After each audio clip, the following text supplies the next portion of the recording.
My name is Phil Newman. I'm the Senior Marine Conservation Officer here at the Cymru Marine Conservation Zone.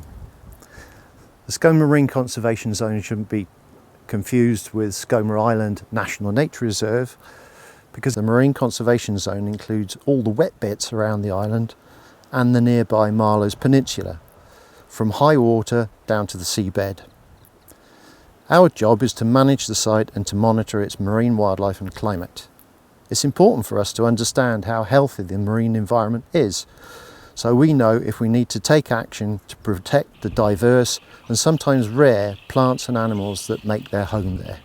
Our work also feeds into the monitoring of the Pembrokeshire Marine Special Area of Conservation that surrounds us. As part of managing this site, we try to encourage people to use it sympathetically by providing places they can anchor or moor without damaging sensitive marine habitats and species, by asking them to keep out of especially sensitive areas for seals and seabirds, and to take only photos home with them.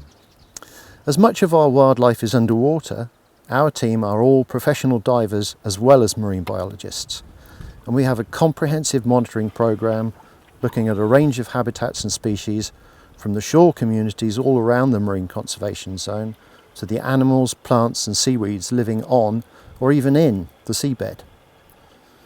This work can be challenging as there are very strong tidal currents around the island, and the seas can be very rough, catching the full force of Atlantic storms. As a result, the water can be quite murky, making our monitoring sites difficult to even find. Combine that with the limited time we can spend on the seabed — it's always embarrassing to run out of air — it makes for a tricky job. But we do it because it's the best way to protect and monitor our little patch of marine heaven.